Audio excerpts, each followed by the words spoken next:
Welcome to our program. I am honored to be able to introduce our guest speaker tonight. Mr. Chamberlain was born and raised in Dubuque, Iowa. I believe that's right on the banks of the Mississippi in Iowa. Matter of fact, I think the historical Mississippi River Society is in Dubuque. He got his bachelor's and master's at University of Iowa, so I believe that would make him a Hawkeye through and through. In the 60s, he was in the Army, and he was based in Korea, where he developed a love of photography. And in 1969, and we have a great deal of gratitude for this, he moved to Southern California, aspiring to open a photographic art gallery. And did he ever? In 1973, he opened BC Gallery with the late Jerry Birchfield. It's still there on Forest. It's much more than a gallery, as we all know. He plays host to community events, theatrical and musical productions. Using the studio as a base, the pair co-founded the Laguna Canyon Project, the continuous document. This was supposedly with the purpose of recording changes in the canyon over time. I say it that way because it turned out to be much, much more than that. It was much more than a photo document essay. It represented a passionate desire to preserve the future of the canyon. To use our speaker's own words in an article, quote, "Our canyon is the last remaining natural corridor to the Pacific Ocean in Orange County, and one of the largest natural open spaces in Southern California," unquote. And he wasn't going to let it be damaged without a fight. The most crucial phase of the Laguna Canyon Project was a photographic mural called The Tell. If you read our newsletter, you saw that the Tell is an archaeologic term for a mound of artifacts from prior civilizations buried by natural elements. But this Tell was built as a small mountain composed of thousands of photographs. Little did our speaker know, and perhaps he did know, we're going to find out tonight, that the Tell was crucial to avert development of the area into a massive housing community. It is well documented in Laguna Beach history that on 11/11/1989, our speaker and his supporters coordinated with environmental groups to host a walk to the Tell site. It was supposed to be just a walk. Amazingly, the walk became a demonstration that was attended by approximately 11,000 people. It was to protect the already mapped out 2,100-acre housing project, which included a shopping mall and business parks right here in our canyon. History tells us that the efforts of our speaker caused the project to be canceled. The land was purchased by the Irvine Company, and this deserves a round of applause. Best of all, can I have the lights? I almost memorized all this.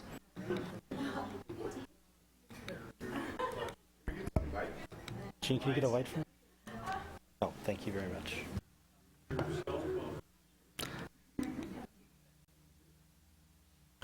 Well, I want them to be able to see the speaker, Gene, so I need to get the light.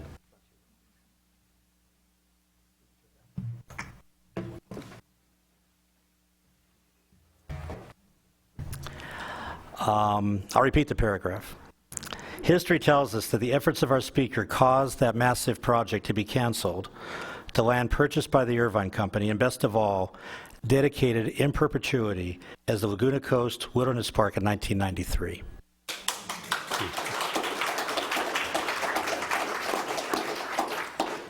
The canyon will never see, that park in the canyon will never see a strip mall or a condominium based on our speaker.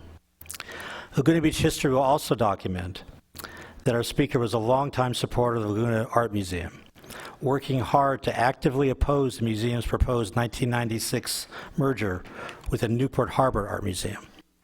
You can tell that with our speaker opposing it, that merger never stood a chance. He has been on faculty at Saddleback College, Oran Coast College, and Cypress College. He has conducted lectures at UCI, UC Riverside, Cal State Fullerton, Cal State Long Beach, and I would have to also mention University of Dubuque. So please join me in a rousing welcome and a show of appreciation for what he has done for our community, not only as a photographer, gallery owner, and a curator, but as an environmental protector, and it appears, I'm glad to say, a real troublemaker.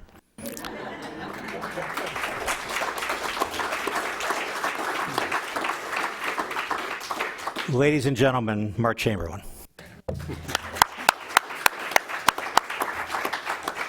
I wish that were all true, but the troublemaker part I'll agree with. But well, thank you very much, all of you. And I'm sorry that I held you up a little bit. It's been almost like another phase of the TEL project. Preparing this, I was originally going to do it on a slideshow, but of course the slide projector is old, worn out, and the lights don't work. And of course now with the new era, we've got to deal with the computer problems. So it's been an interesting last week or so trying to assemble this massive project for you.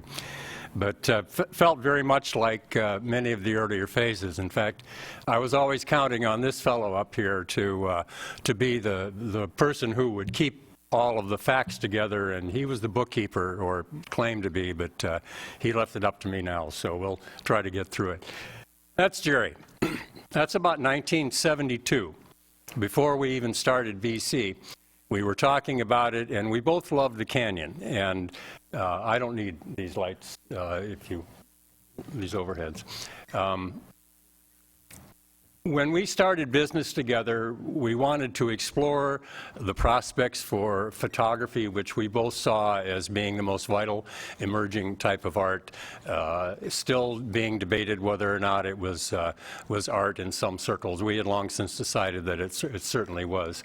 And we shared, as part of that, a passion for the canyon. Here we are out there trying to avoid getting hit by the bulls and other things that used to frequent the area out there. And that was when the interest in the canyon initially started. And when we started the business of BC Space, the funny business to a large extent, we both were very much drawn to Laguna Beach for its beauty, for the canyon, for the fact that it was, well, let me go back one more slide here. It was like I'd found the rainbow pot at the end. And when I got out of the Army and was kind of floundering around not knowing what to do, I feel so fortunate to have found Laguna Beach as a place where I could set down roots. And boy, we did. So at any rate, here we go. It was as early as 1975 that we started talking about doing something in the canyon because we saw it as crucial to the identity of Laguna Beach, and the threat around us was everywhere. Everywhere you looked, there was massive development underway, and Laguna certainly seemed like a prime target. In fact, we took an airplane up early on to try to see exactly what was going on around us and how focused was that energy on Laguna Beach. This is what was coming down the road.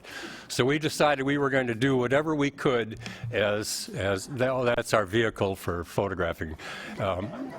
We were going to do whatever we could to try to save that area, this area. And we started by going out and photographing the canyon in a traditional somewhat form. And in 1976, Jerry was doing his style and I was doing my future fossils at that time. And this shot was taken in 1976, which sent a warning sign to all of the, excuse me, I want to apologize for having to keep going back here. I recorded this on an automatic advance, thinking I could keep up with it, but obviously I'm having trouble, so I'll try to speed it up. This was 1976, and that photograph was entitled Laguna Canyon Dilemma. And obviously the arrows were freshly painted, and the whole idea was that's the threat that's coming. That was also the year that the Irvine Company took that land out of the soil bank, which meant that they were prepared to spend conventional funds. They were going to spend regular property tax on that land rather than having it be in the soil bank. Warning signs were going on all over the environmental community. That's when Jerry and I decided we were going to have to get into action. And it took us 4 years to really finalize what we planned to do. But we started by photographing both sides of the Laguna Canyon Road with two 35mm cameras from the off-ramp at the Santa Ana Freeway all the way to the ocean. And we printed it in 3.5 by 276-foot long strips. There they are out in the canyon. We took them out, laid them down so that we could actually record the fact that we had done the phase 1, and that's what we called phase 2. And there are some of our enthusiastic helpers. Harold Larson and G.J. Pellicero were the ones standing on their head. So that took us up to phase 3. And phase 3 was where we went out and we once again photographed the road in a continuous format and made 2 more long prints. Only these prints were made at night, and of course that caused a bit of consternation for some people because they couldn't figure why we were photographing a black road at night. Well, that was quite the point. It wasn't always going to be black, and we were trying to point that fact out to people. We made prints of them. I'm getting ahead of myself again. We made prints of them to sell. That's how we subsidized these things. We sold them to friends and associates. But the next phase, phase 4, was when we went out, and since we had documented the daylight document by putting the prints down during the day, we had to do the nightlight document by putting them down at night. And of course, that was really of concern to some people. The police were summoned. They thought there was a major accident out there. We actually thought it was kind of a runway for E.T. that we were creating. But that prompted us to really consider carefully what our next moves were. And of course, by this time, a part of the project, very much a part of it, was more than just photography. It was also performance, because getting the press to come along and to spread the word was what we were really all about at that phase. And the press had a heyday with it. Canyon gets its dark side exposed, pair make night moves. We were voted the Lagunatics of the week. I'm surprised it was only a week. We should have qualified for more than that. But we were already working towards, we had exhibits like this exhibit of the prints on the pedestal and rolling across the wall. That was at the Newport Harbor Art Museum, which we had subsequent dealings with. But we were not quite satisfied with the showing. But the threat at this time was also going on very, very fast. The press was promising more and more development more imminently. So that's when we decided that we were going to do what was, at that point, the largest project to date, was the primary light documentation. And we went out, this took 2 years to plan.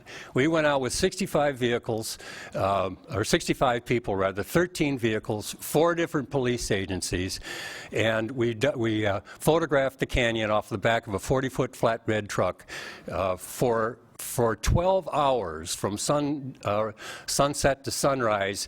We photographed taking a shot every 33 feet every 45 seconds. And this print resulted in being 516 feet long. And if we thought we had trouble with 276-foot long prints, we really had trouble with a 516-foot one. So we solicited the help of some friends. Some of you might recognize Larry Gill on the right, our erstwhile Laguna sculptor. He did the waves on the entrance to Forest Avenue here. Well, Larry was a little more innocent and naive at that time, and he actually listened to us and said that he could help build a time machine for moving stills.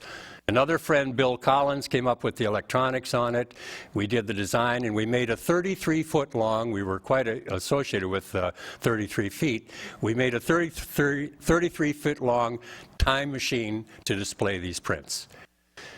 After all of that work, we needed a bit of a break, so the work we'd done with all these people in 2 years to plan, Jerry and I went out in 1985, and we did the middle of the road, where we simply walked down the middle of the road, just he and I, nobody else, and took a photograph every quarter mile. And the photograph then printed. It was also kind of a philosophical declaration that we weren't going to mess around anymore. We were going to change the nature of the project. We were going to move into other areas of it so that it would become sculptural, it would become multidimensional. We were also doing video and other such things. This particular show here was at Chamberlain College, and it had, there's the time machine. In the back is the middle of the road project up on the wall. And this project cemented it in terms of gallery exhibitions. We had shows where many shows all over California area, Riverside. We had a show at the Photographic Resource Center in Boston where we had the great pleasure of displaying with James Turrell. That was a real high point in my career. But we actually stopped the project with this because we had so many requests to show it, but we had more work to do, and things were getting very really urgent with regards to the canyon. A lot of planning had to go into the next phase. We were already planning on the tell. But before we did the tell, because that one took us another additional 3 years to plan, before we did the tell, we did a garbological study out in the canyon. We went out with a small crew and my faithful companion Sophie down there. Some of you may remember her. And Jerry and I collected all the garbage along Laguna Canyon Road. Took it back to the studio and sorted through it, did a garbological study, and we wrote it up in archaeology so that we could get the road listed for its garbage. And then we took the garbage and we placed them on top of large sheets of Cibachrome photographic paper, and we made photograms of them that we called telegrams. Does anybody remember Clayton Vernon, who ran for city council here in Laguna? Well, his signs were blowing all over the street. He later went to jail for absconding with funds, as I recall it. At any rate, that's a 5 by 13 foot print. And we had some major planning to do at this stage, and because we were actually wanting to take the project out of the museum environment and put it in the street. It needed to be someplace where it was going to have a larger, more immediate impact, and we were already talking to these folks about putting it in the canyon.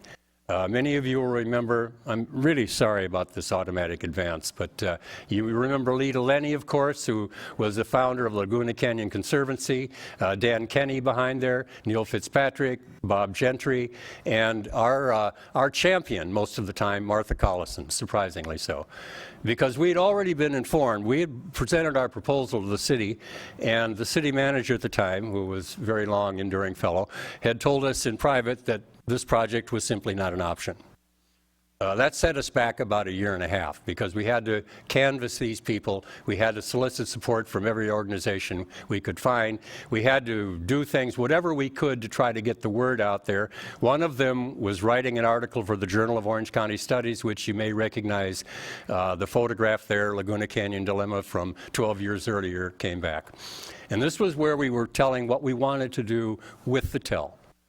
And the term tell, by the way, these are some of the plans for where it was going to be. We went through a lot of variations on it, a lot of changes in the proposals before we finally got it approved. But all along, we had so much press on this that we became almost a force that they had to reckon with, and that was to our advantage. But the area out there was still private property. Oh, there's an interesting little piece. You all remember Tony Eisman, of course, but how many of you knew that she was the phantom that was putting the signs out there? There were a lot of people working on it. We weren't the only ones, and everyone was doing what they could, how they could. And the city even signed on the idea that it was going to officially resist the toll road as well as the Laguna Laurels project. But finally, by 1989, which was the centennial of Orange County, as well as the sesquicentennial of the discovery of photography, we got approval to proceed. And when the lumber showed up, that's suddenly when the reality of building a 636-foot-long sculpture hit home. And my friend Larry Gill, once again, up there, he became the foreman on sinking the posts in the ground because Larry was a former rancher up in, I forget the exact area, but north of us here, and he knew all about it. We also got the city, by the way, to Porterville, thank you very much. We also got the city to help us put that 1976 Toyota station wagon in the ground, which became another part of the sculptural installation that I'll tell you more about later. We had 88 post holes. This is when it started to get serious. We had 2,000 pounds worth of pea gravel that I think will be coming up here pretty soon. We had I don't know how many, countless people. We finally had to keep a list because we had to carry insurance on everybody. There's the Toyotosaurus tyrannicus, more again about that later. There's the pea gravel coming along. But I see some of the people here. My friend David Puffers, it was his truck that we pretty much destroyed with the pea gravel. There he is in the middle of the photograph up there hammering away. There's my friend John Badger, who wasn't fearful of heights, so he's up there with a chainsaw. There's some other friends. If you can see, if it's sharp enough, I mean, OSHA would have really been concerned about some of our practices there. That's a worm drive saw being cut on a knee there, but we had no serious accidents. But the posts, those were 40-foot posts that we were sinking in the ground. And we were barely ahead of ourselves half the time. On May Day, May 1st, we started, by the way, we put the first holes in the ground on April 1st, April Fool's Day, which was also the day, by the way, that Jerry and I started BC on April 1st, 1973. We've had a fondness for that date ever since. And then on May 1st was when we started the actual putting of the photographs up. We were still building, but we were putting photographs on. And we had a whole crew of people that had sorted prints by color, by type, by material, and we were trying to control this bedlam so that the prints would go on in an organized fashion. There's Peggy Darnell, who played a key role in many aspects, and she was working on a key part with her friend, good friend Pam Duncan. On August 19th, we started, as I said, on April 1st, the first holes, May 1st, the first photographs. We were actually naive enough to think that we were going to be able to do this in a matter of a month. Well, it got much more complicated, which actually turned out to be of great advantage to us. But finally, on August 19th, we were far enough along that we actually had the dedication for the tell. And we had horsemen from over the hill came along. We had some local folks here who participated. This was a wonderful event. Anyone recognize a young Olivia Batchelder? Check her again. And the horsemen also delivered messages which we had scripted. Now, this was pretty ballsy. We had scripted what these politicals were going to say.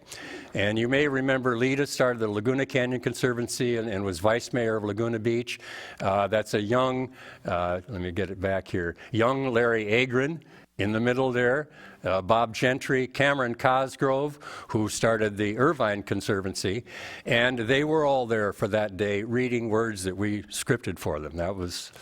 They got a few minutes to say their own, but we didn't want to turn them loose.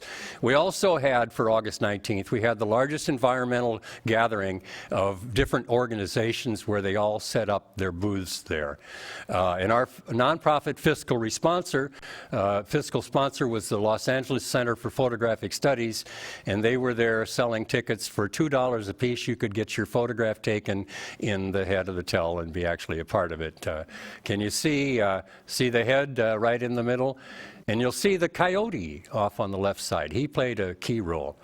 But one of the ambitions of this project was to be able to create a focal point, because that's what the resistance movement lacked. It lacked a place to come and to act out, and that's exactly what this project provided.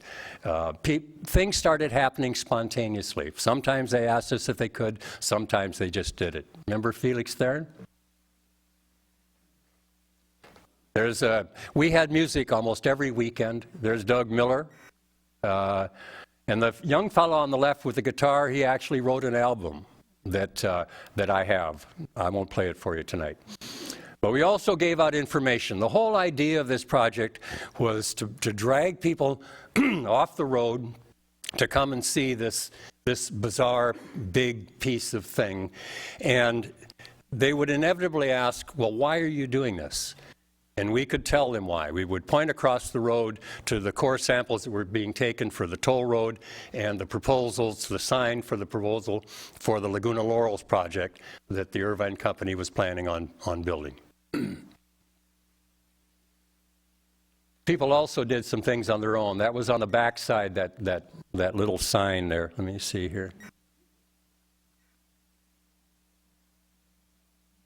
Can you read that?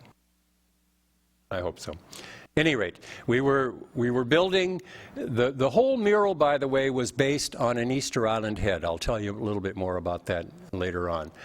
But A very difficult part of the project was trying to control where people, we wanted to give people the freedom to be able to do what they wanted to do, but we also wanted to be able to tell the story as, very particularly the story. And so we had to control the color, the content, the nature of the material, how long-lived it was. But I have to tell you here, at this point, this was a game changer. When Life magazine picked up the project, suddenly it reached a whole new dimension.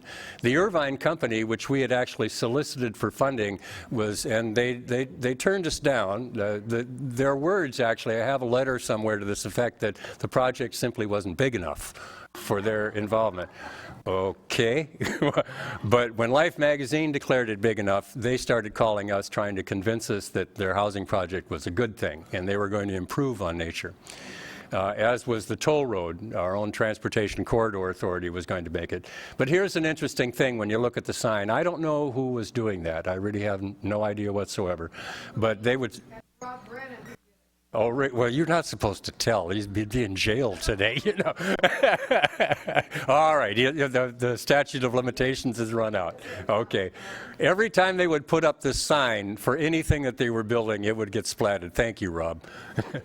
But we were already organizing or trying to organize for the walk. I'd originally gone to the city to ask to have a concert out there. To echo the concert of 1970 that was so ill-fated. But they wouldn't go along with that, but they did buy the idea of a walk, which Charles Michael Murray and Harry Huggins, who was here, were strong supporters of that concept and immediately came into gear to help organize to bring that off, and it was incredibly successful. This is out of sequence here, excuse me, but the estimates vary. I still maintain that on November 11th, Saturday 11th, 1989, that 11,000 people, not 6, 9, or 9,000. I was there from sunup till sundown, and people came from over the hills. They walked through the canyon, and they got a wonderful show, by the way, when they were there. There's Mark Turnbull singing. We had speakers that we're all giving the kind of environmental message that we wanted to send. There's, in the middle there, you'll see walking with his camera is my good friend Tom Lamb, who took many photographs throughout the day, and they may end up being of further use yet. The gathering was just wonderful. And people really came with the intent that they did not want to see further development in the canyon. Remember Doc Blackadder and Marin? There's Tom again, heavy at work. There's Beth Leeds in the middle there. There's Irving. There's a whole story about Irving that Irving was in the automobile that was there.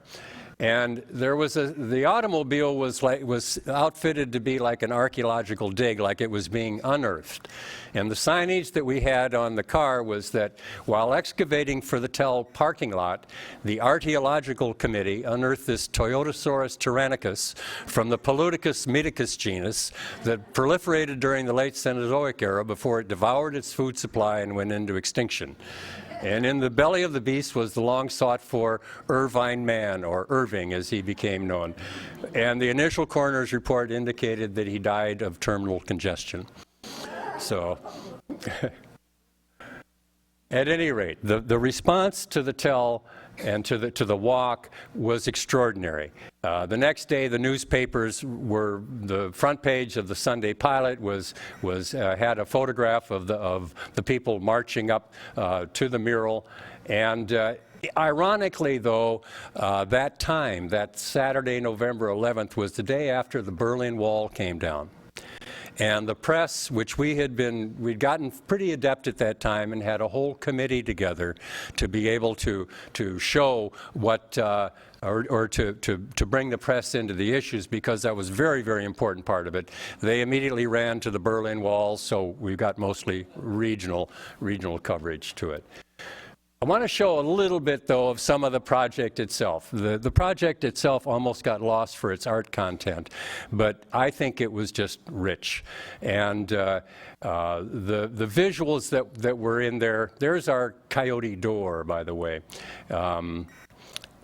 The visuals themselves are very entertaining, and I've been spending the last couple of weeks going through these images, trying to decide which would be the most impressive ones to present tonight, keeping in mind the amount of time we have. There's my private property as well, and private property was kind of an accidental piece of art. Someone came out and did some car repairs on the lot, and they left that 4-barrel carburetor head. At least that's what it looked like to me. And with the help of some welding friends, we found a radiator that we pounded a heart into, and of course he became an item of decoration. He was also, by the way, our security. So there's my son and Peggy Darnell looking at the piece. Austin had to go with me almost every weekend, and he wasn't going to the tell. As far as he was concerned, he was going to hell, you know. So weekend in and weekend out. Here's an interesting aspect of the evolution of it. One of the more challenging parts of this whole project was controlling the nature of the images. And we had very carefully selected longer live material next to shorter live material so that we had our messages on the chakra points of our body, as it were. And when the images changed, then our messages came out, and people's stories just became part of the web that held it all together. I loved that aspect of the project. It finally ran its course, and we took it down by degrees. This was the final day that it came down. People actually came throughout the night to see it before we finally had to dismantle it. And we took it down in stages.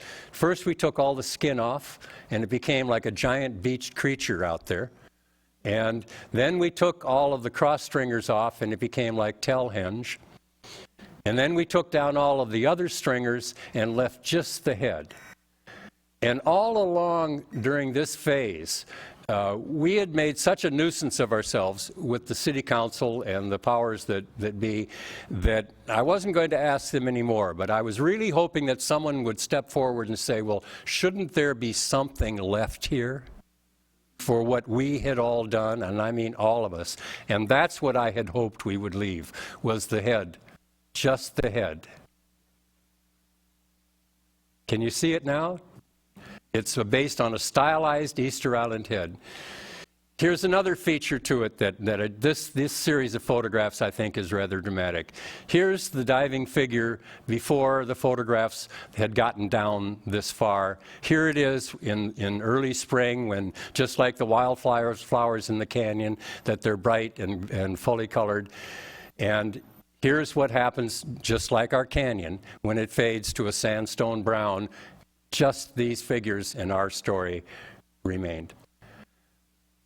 When we took it down, we had to have, again, a big crew, but people were more than willing to help, because the promise there was we actually coded all the pieces with the idea that we might be able at some future date to reinstall this piece.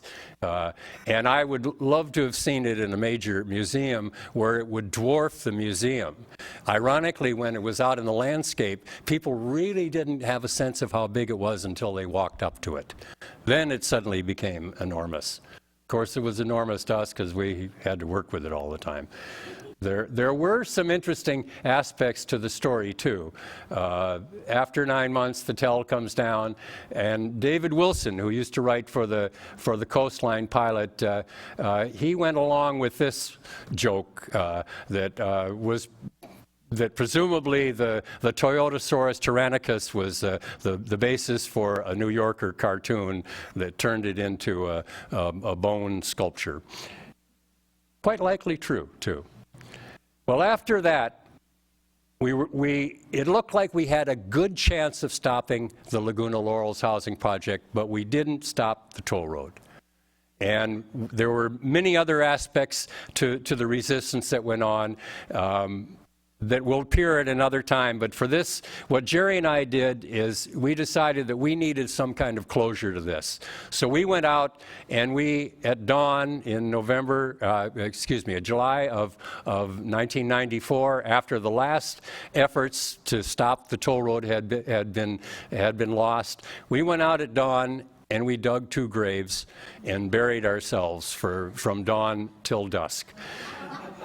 And actually, it's ironic that turned out to be an absolutely fascinating experience. It was as close as I've come to meditation, because we also gagged ourselves, so neither one of us could talk, which, if you knew Jerry, I mean, Jerry could talk.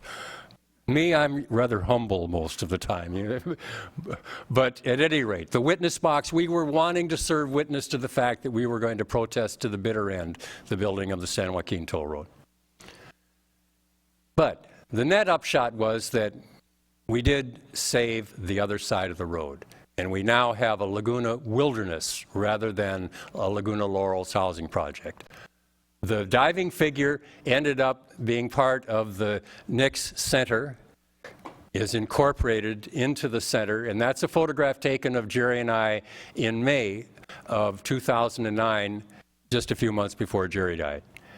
And it's kind of interesting in retrospect to look at this piece that Jerry did for a book that was part of an exhibit at Laguna Art Museum on habitat. That's a view that someone else took of Jerry in his grave, and that's the view Jerry had looking out.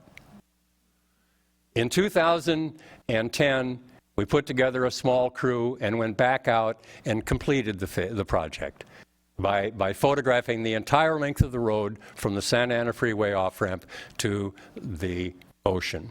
And as I said, we've used it as a metaphor for the last 9 miles of the westward migration. But we weren't quite done even then. Oh, let me give you briefly on this one. This is the story of the Easter Island Head. Oh, I'm sorry, I'm going the wrong direction here.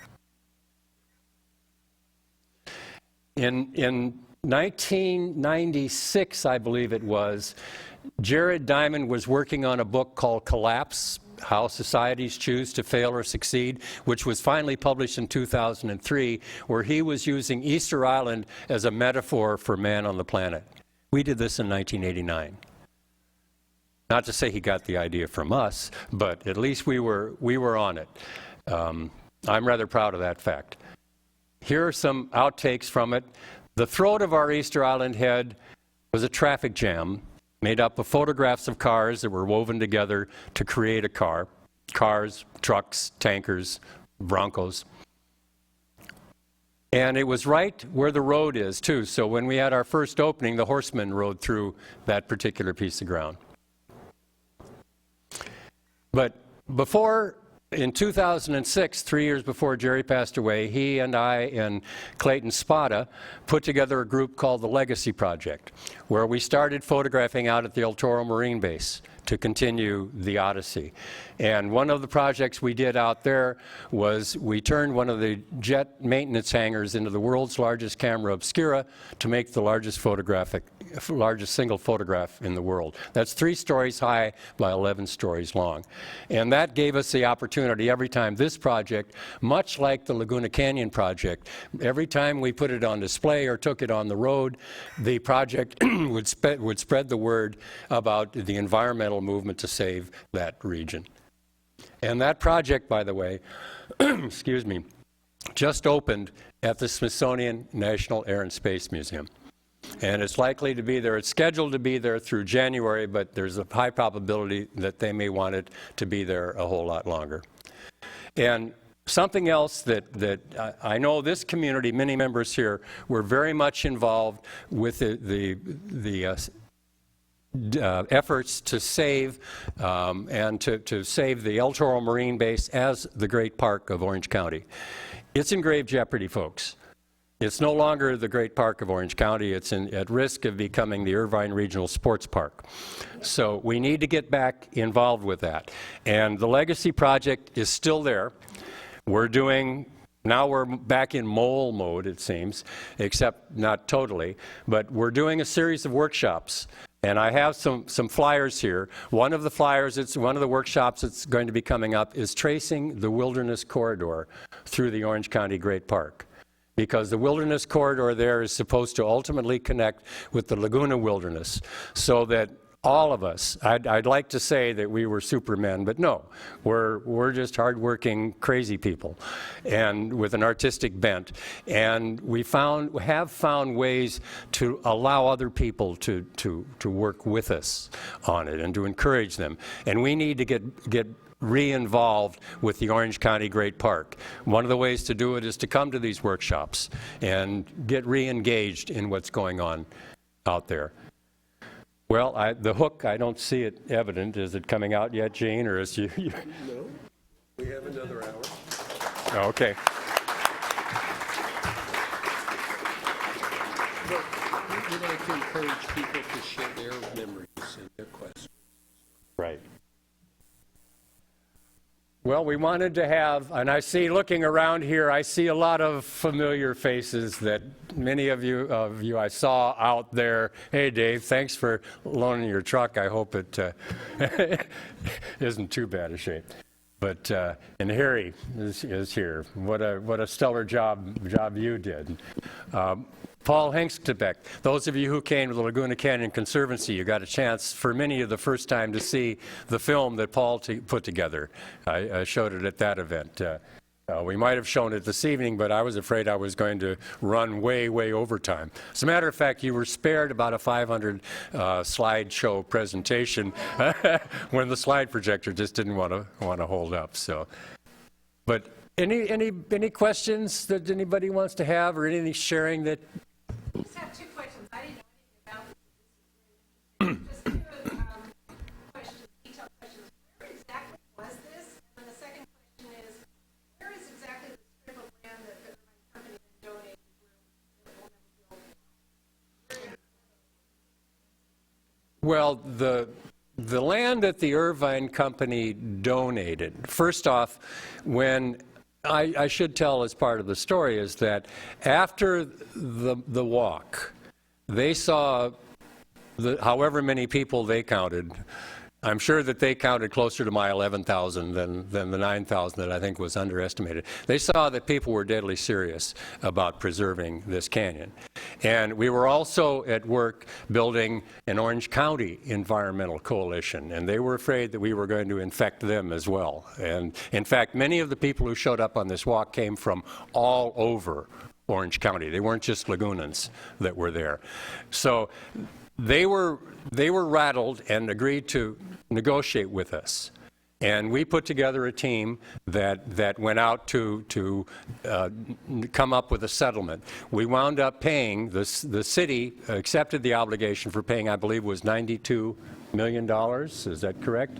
For that land. But it was divided into parcels. The area that we bought was, we'd already acquired the Sycamore Hills region, which is where the Dilley Preserve is today, which is where the Tell was, which was right adjacent to where the toll road was proposed to be built. The land that the Irvine Company donated were a few parcels further out, close to parcel 5, which they would not let loose of because they had long-term plans to develop it, which today now is being developed. What's the title for that part? Altura Laguna. What's the area where nothing will ever be built? The area where nothing will be built will be on the west side of the road going out of town, which is where the Nix Center is. There's where all the wilderness trails are. Have you taken any of those wilderness trails? Well, you know, they go all the way over to the ocean. So when that wilderness will be connected with the Great Park and the wilderness corridor, I'm not quite sure how what kind of stop signs and signage they're going to have for the animals to cross up and down, but it will connect with the Great Park Wilderness Corridor that will then connect with the regions to the northeast, so that ultimately there'll be a wilderness trail from the San Bernardino Mountains to the ocean. That's pretty impressive. Yeah. By the way, the reason for the coyote and the mountain lion cutouts in there, was a couple-fold. The toll road, as it was originally proposed, made no provisions for animal crossings. It wasn't even a part of it wasn't even in their plans at all. So we wanted to address, there were many things that were addressed in this project that should have been dealt with by the authorities and the powers that be, but were not. Anything? Yes. I mean, I know you got a lot of publicity at the time, but it seems to me, especially since this is a 25th anniversary, that it's a good time to have a feature about this written for something like Sierra Magazine. I'm a historian. I don't think I have the skills to write a magazine article, but I sure hope there's somebody out there that would think of. I think that the larger environmental community would be so interested in this as a case study of how a local community used its identity so creatively as an art community. Exactly. Yeah. Mobilizing artists. We need necessarily artists, whatever the local community identity is, to preserve wilderness. It's a local story with national implications, and I think time for somebody to write it up. There's also a magazine called Boom, which is about California studies, which is fairly new, edited out of UCLA. So either Sierra Magazine or Boom, I think would be really good places to be. Well, work with me on it. We'll do it. You know, it's been interesting that the media became, and getting that kind of attention really became important to this project, because it is how we would drop a pebble in a still pond and the ripple effect would go out. But there were stages with this project where the museums shunned us. They were afraid of us. In fact, when it came down, one of the questions I keep waiting to hear is what happened to it. It burned up. We solicited the Newport Harbor Art Museum. Paul Schimmel was the director over there at the time. We asked for his help in preserving it. And I like Paul. He went on to MoCA, did great things for many years, and now is on his own doing even greater things. But he, very honestly, said, I can't help you. Donald Bren would have my head. They couldn't. He would do other things. He helped indirectly. He showed video sections with various shows that we had and other things, but he wouldn't touch it. He couldn't. He said, quite frankly, he couldn't. And this is even after, I mean, before the fact, it was a political hot potato what we were doing. And we were actually trying to defuse the Irvine Company or disarm them by requesting funding. We figured if we were asking them for funds, that they would think we're just rather insignificant characters down here with a handout. But they were major funders for both the Laguna Museum and the Orange County Museum, and everybody knew that this was dangerous territories in the art world. We did get shows at Santa Barbara. We had a little piece of it shown, as you could see, at Laguna. And then once we made the time machine for moving stills and put together a package so that it actually had the capacity to make a serious presentation, then it got footage there. But even then, it was kind of tentative because the museums had to look at their funders. And if their funders were developers, then that's the way it went. So that was a treacherous territory that we had to win. We also, you notice we had the Los Angeles Center for Photographic Studies was our nonprofit fiscal sponsor for this. Well, why did we have to go all the way to Los Angeles when we already had the Orange County Center for Contemporary Arts, which the artists, members of the group, were enthusiastic in terms of supporting, being the nonprofit fiscal sponsor. And then they had an accountant who gave us the requirements that we had to meet if they were to become the sponsor. And they were included posting a security bond, and we would have to come up with something like $100,000 to be able to prove that we were going to complete this project. Well, that was absurd, and so, but one of our pro bono sponsor or accountant, he told me one time, he said, well, Mark, why are you so surprised? The pro bono advisor for OCA works for the Irvine Company. And we ran into that time and time again, I mean, we were dealing with some pretty powerful forces, and I liked your introductory remarks because about how do we deal with such powerful forces. We're artists. I really believe in the power of art to just cut through all of that stuff and to address things that in ways that they don't know how to fight it. And it gets to people in ways that is not necessarily rational. But it's certainly emotional, and it's often visceral, and boy, did we find that. We touched a stone. I really feel that we were very fortunate to be in the right place at the right time with the right idea. And the fact that well, I should tell you, there were earlier phases. This wasn't a cut and dried project. We went through a lot of confusion. The photograph up there of the buggy being stuck in the mud, there were many times when we were stuck in the mud. And yes, we needed money. And we at one time had a project that would have cost a couple $100,000, but we thought we had a backer. Well, we went to that backer to say it's time to do it. We went on a Tuesday in 1988. Well, it was the Tuesday after Black Monday. Remember when the stock market took that big dump? Well, that was when he informed us that he simply couldn't fund what we were asking. We went back to the drawing board. I mean, we were really depressed for quite a while, but we went back to the drawing board and looked around. Everybody would say, well, how is the project going? Because every time we did one of these phases, keep in mind, the TEL was phase 8 of what ultimately became a 15-phase project. But people, by that time, we had a small army, and they were saying, well, now what? Because we knew how close it was to being lost, the canyon. And we say, well, money, we need more money. You know, all we could talk about was we need money, we need funds. Until we realized, what have we got? We've got people power.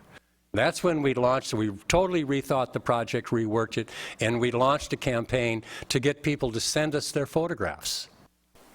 And we had by this time, both Jerry and I taught, and you gave a rundown. Jerry taught at more places than I did, and we had a lot of artist friends and teacher friends, and so they got their students, and we had signs that were put up. We had collection boxes for photographs until the collection boxes were bursting at the seam. So we had contests where we would give awards of various kinds, things that we had or prints that we would make and give.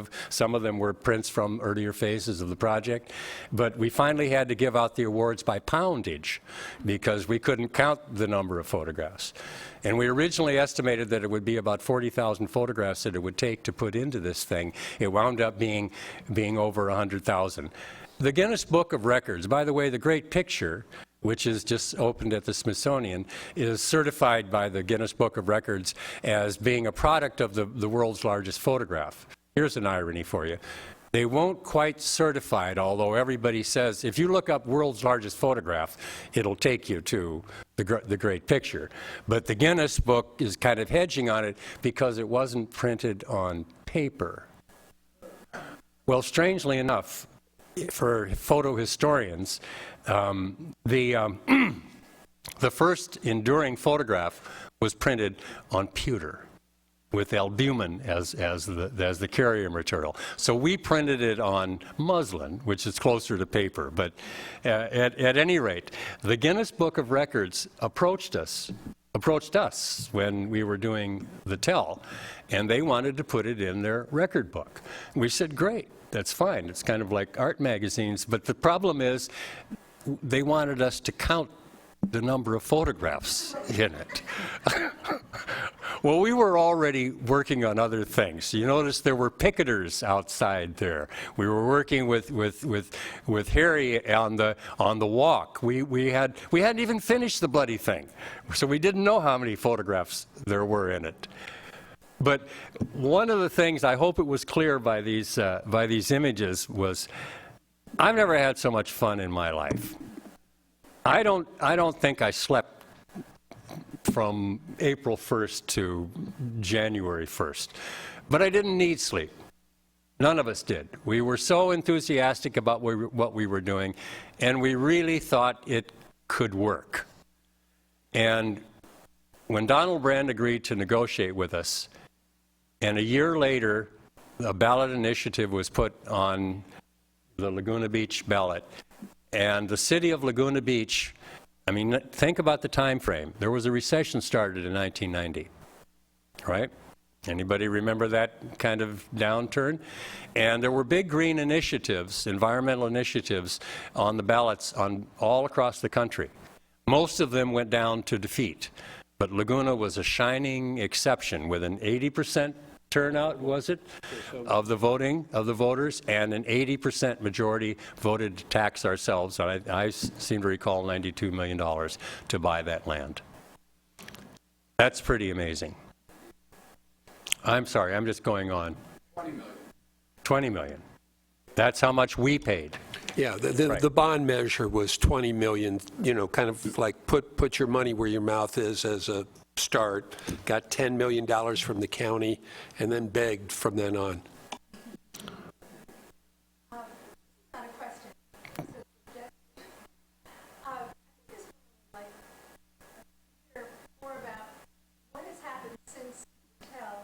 I mean, yes, everyone in Laguna Beach is a beneficiary of the environmental protests and subsequent purchasing of the land, and many people who are now living here have no idea of the history and why this area is still so solid. But it's kind of been forgotten, and it's really nice that it's being resurrected. I think it would be nice to talk a little bit about what's been going on over the last 25 years, particularly, I think it was about 4 years ago when they were going to put a sculpture in the Act 5 parking lot, and they submitted something about the Tell, and they just completely disregarded it. It's kind of like, this is a part of history that people don't really care about. And then perhaps you'd like to address what you're currently doing. This is my press agent, by the way, Liz Calder. I think Yeah. it's nice, more kind of rambling, but I think Yeah. Me, ramble? But, I mean, but it would be nice to keep people up to date. What is going on, and what the future holds for people like Leah, you going to say something, or? Well, I was just going to ask you how you see this fitting in quite readily to what's going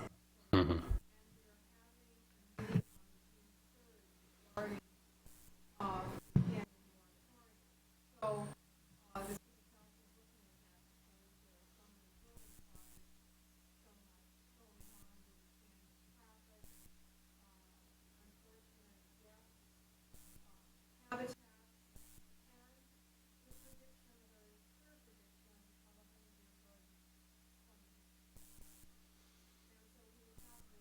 we are at a crisis. Mhm. Right. Well, you're probably, the biggest item I know it's of concern to you too is the artist live work space project that's being proposed out there. But it is much more than that.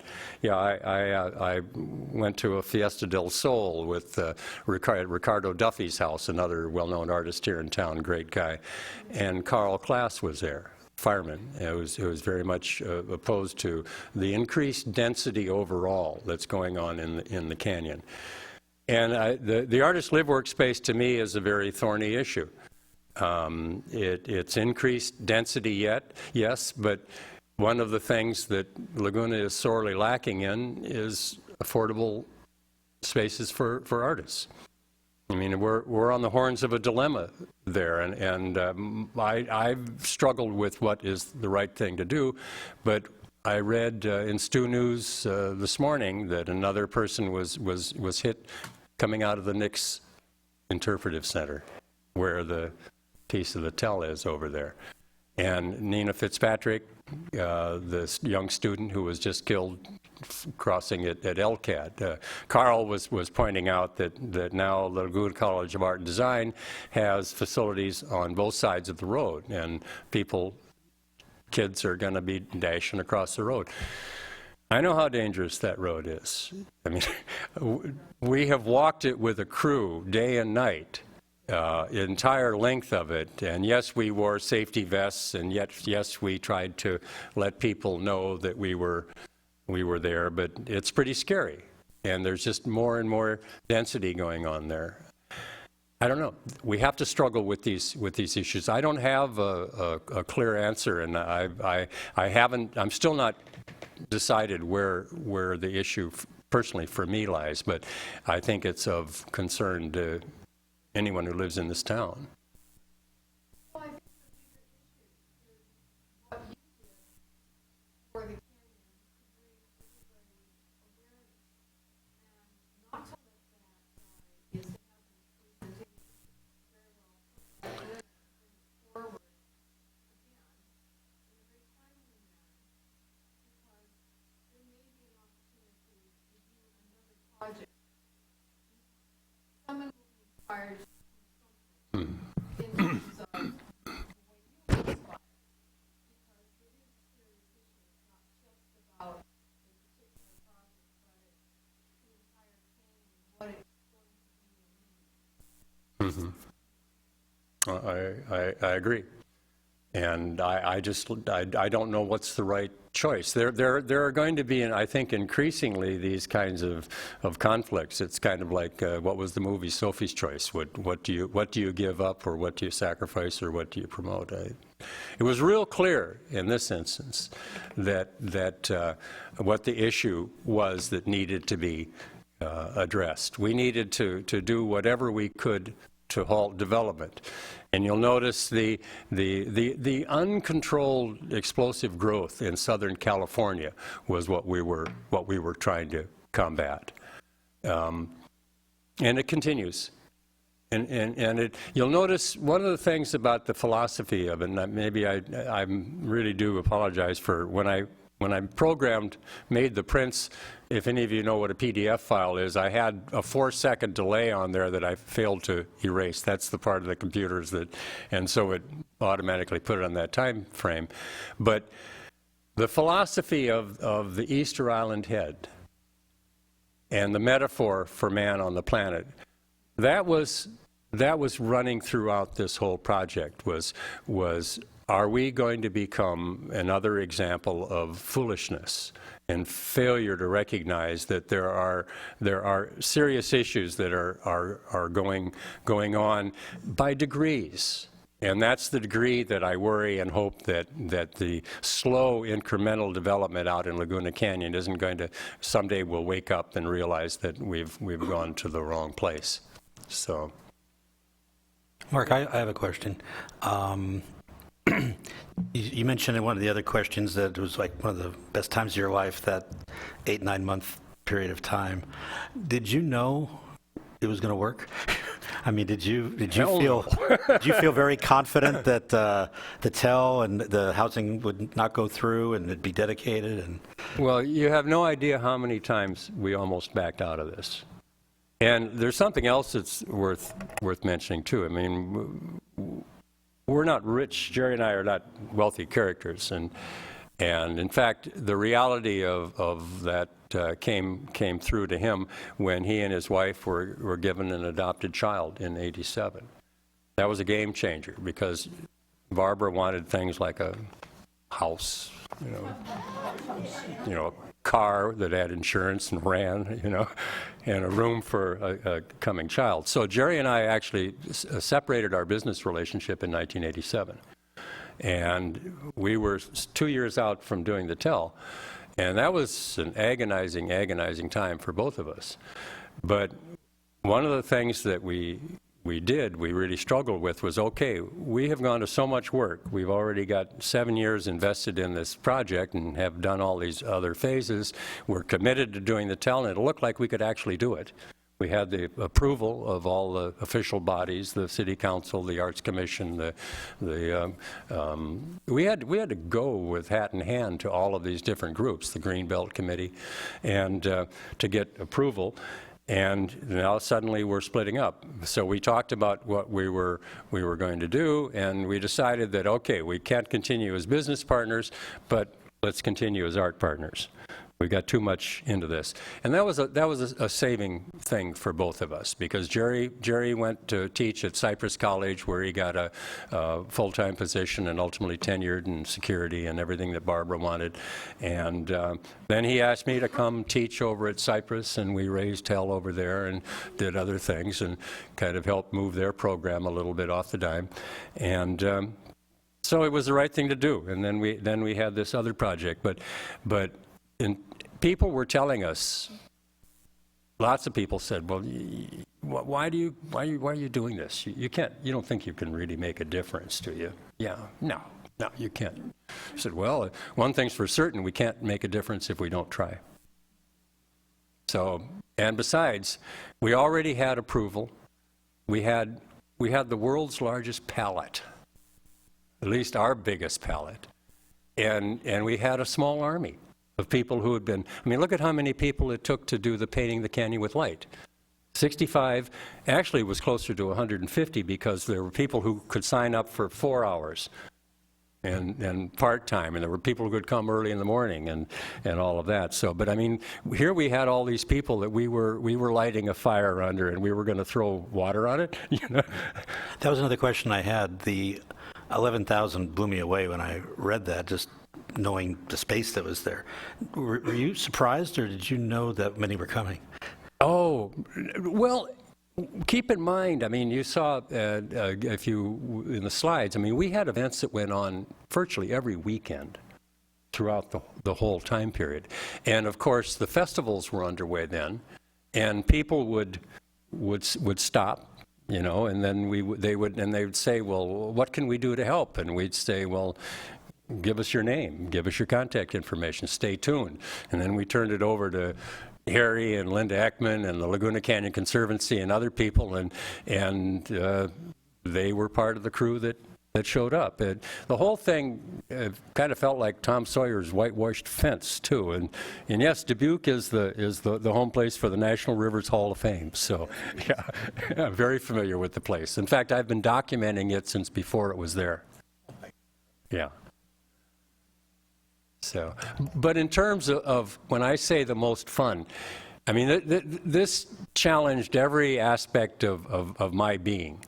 I was still running a business over here. I had 4 people working for me, and I had to go in early in the morning and plot out what they should be doing when they weren't coming out to help on the tell, too, and then go work over there, and sunrise to sunset, you know.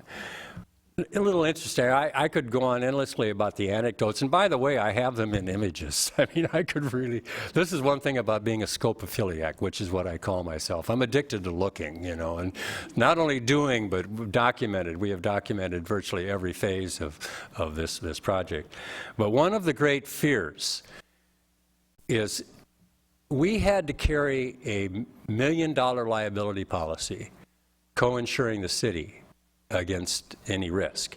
And one of the great fears in some of the earlier concepts that we had for the project was that there would be an accident on Laguna Canyon Road. And there was an accident on Laguna Canyon Road. But it had nothing to do, we were not, I forget what the term is, but a friendly nuisance. We were not in any way involved with that. But a couple of people were actually killed in a major head-on collision, but it was close to the El Toro Road, and I went down and photographed it, left the site to go down just to be certain that there was no way that we could be in any way implicated in it. And then one by one, people who were out there working would leave, and no one could get back in because it was the police had cordoned off both the whole section of the road from the 405 freeway to El Toro Road. So after a period of time, as it got later and later and people left, I wound up out there with just me and Sophie, because Sophie was ever present. And I'll tell you, it was really amazing because there was no traffic for the first time on the Laguna Canyon Road.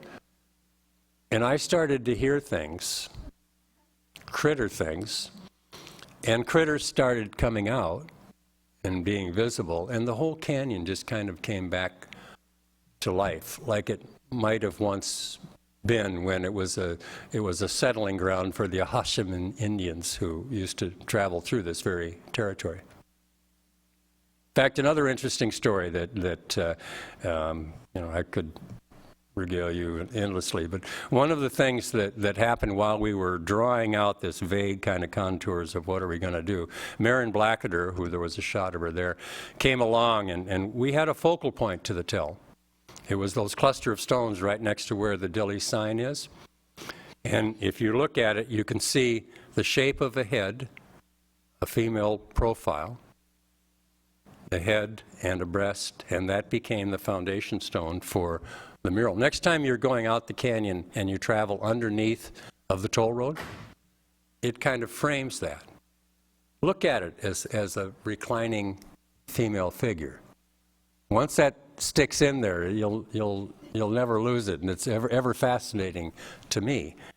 But when we were drawing out this rough lines on it, Marion said, well, you realize that you are on a direct line with an Indian burial site over the hill. I said, oh, really?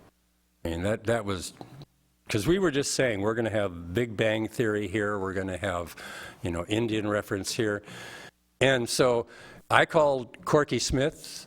Anybody know Corky, our local archaeologist?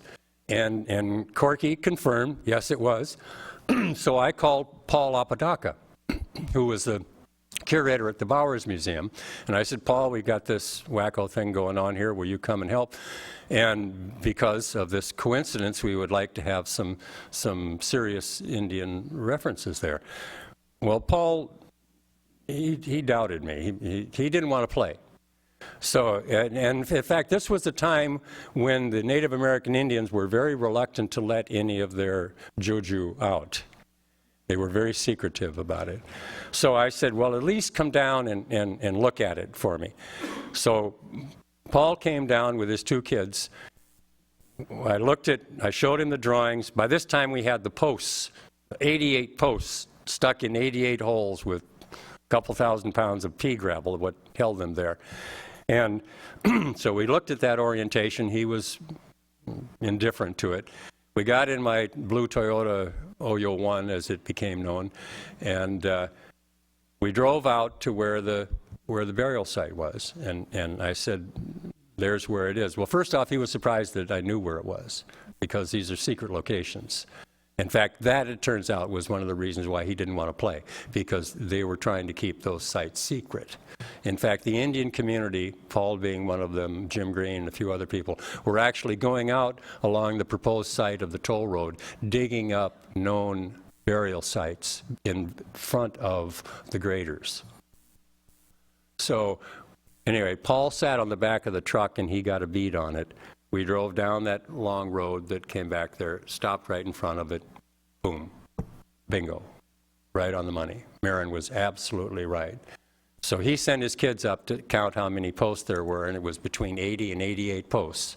And he said, okay, that's where you want it. This is what I'll give you. And we went back. You saw there was a photograph in the group, was of a drafting table. We went back to, that was a place that was out in Canyon Acres that I commandeered Chuck Gibeon's garage for it. I lived with him so I'd be level ground during the whole time of doing that project. And Paul sat down and he drew out an Indian ceremonial plaza, which became the lead-in from the Big Bang Theory, the Indian Plaza, the arrival of the white man, the Calistoga wagon, pulling or pursuing the deer onto the telegraph pole with a $sign on it, onto the green man riding on the breast of this wonderful woman without a head because the green man didn't have a head, onto the jugglers who were juggling all of the frailties of the world and dropping most of them, onto the traffic jam in the throat of the car, the throat of the Easter Island head. Because the story of Easter Island is that when they destroyed their environment so dramatically that they went into civil war, they attached each other's heads, these mighty 90-ton heads that many of them were. What's the name for them? Rapa Nui? Moai, yeah. that when they went through civil war, they all kind of clustered around their own heads, their own icons to their gods, and they would attack each other, and they would deliberately push over their opponents, Easter Island head, and break them in the neck. And the idea being that that's how they would inherit their mojo. Well, our traffic jam, the neck of our Easter Island head was cars, tankers, oil, everything to deal with this runaway fossil fuel, which now look at what we're looking at. But if you look later on, and that piece, Gene, that you bought, was down towards the end of the project. It got a little more philosophical, and people were standing on each other's shoulders trying to raise the head back up. Excuse me. Any other questions that? Oh, yes, I didn't finish telling that. Well, yeah, in fact, I got halfway through that story. I talked to Paul Schimmel, and Paul honestly told me they couldn't touch it. I talked to Charles Desmarais over at the Laguna Art Museum here, and Charles kind of ducked and dodged and weaved and said something about permanence and a few other nonsense things, and he just wouldn't touch it. So we moved it around. We had it. This is a big thing. We had it stored outside of Art Affair before it became Art Affair until they booted us out. We finally, Mike Nelson, electrician in town who had contributed. I mean, people contributed all over the place. And Mike said, well, he's going to build a new house out in Canyon Acres, and we can store it there. By that time, we had it consolidated, and we actually coded it. We gave away a bunch at the very end to participants and sold some to people, very few. We're not good salesmen. But the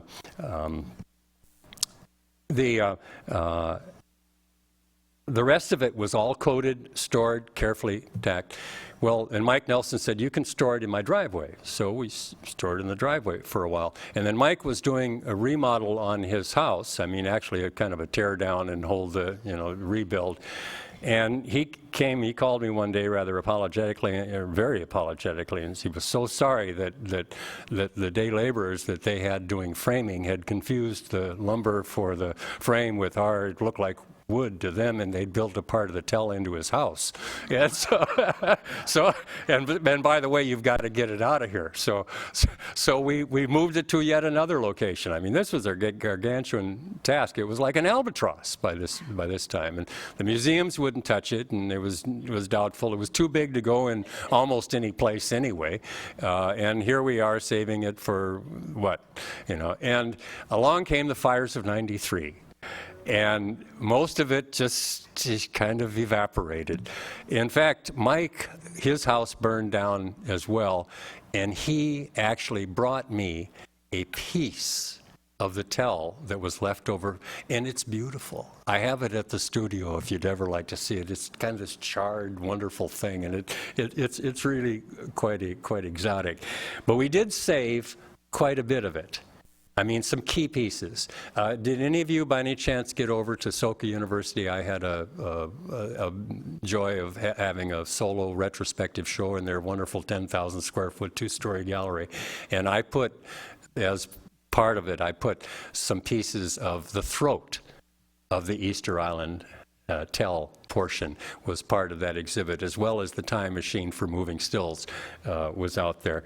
But where I kind of got lost on that point. But at any rate, kind of putting some of these things back into perspective too, with regards to, I would be delighted if other institutions, particularly environmental magazines and publications, would care to to carry the story. That would be great. But we actually had, as a kind of an anecdote, we had some people afterwards, because we generated so much press and so much interest on it, that they said, well, would you come and do another tell here too?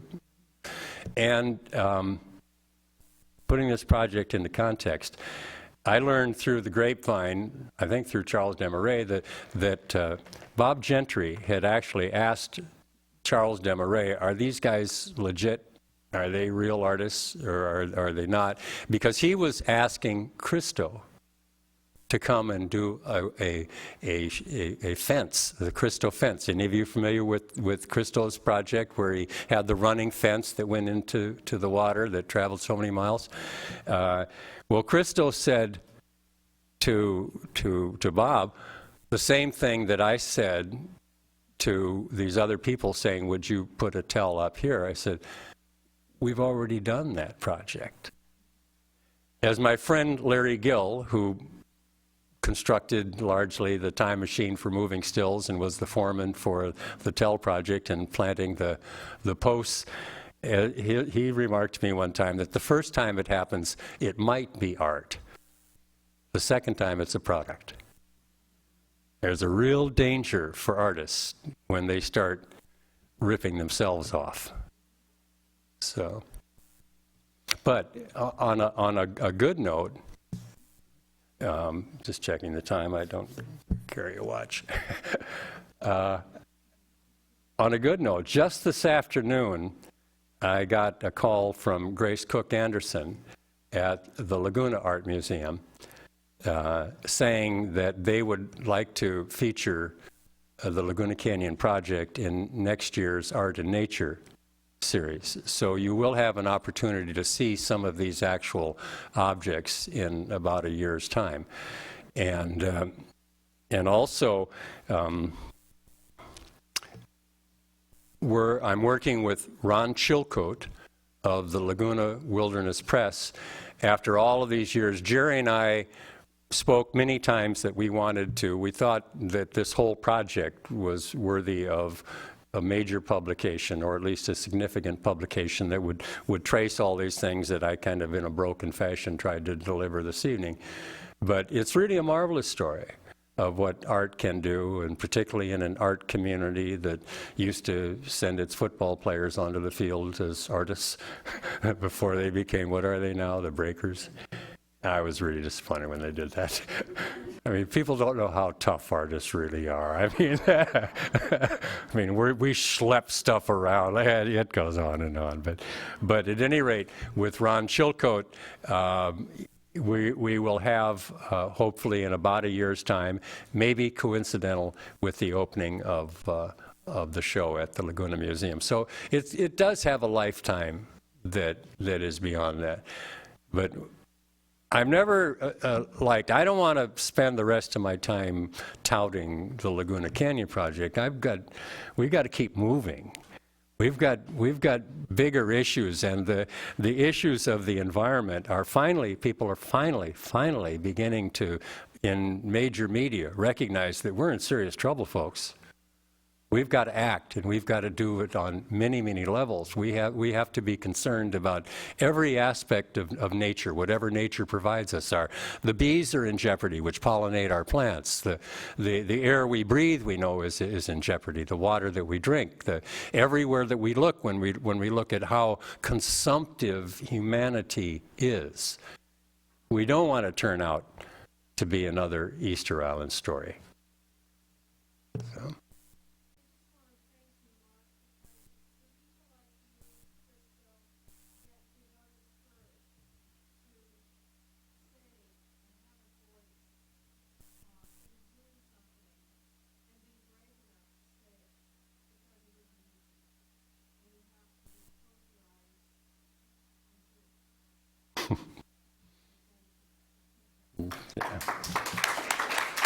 Thank you, Leah.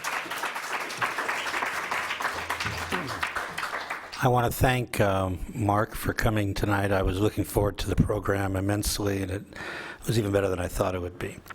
As a reminder, for those who want to contribute, donate, or join us, the board members and myself are here to help you after the meeting. Thank you so much for giving up your Tuesday evening to join us. We'll see you next program. Okay. Oh, thank you.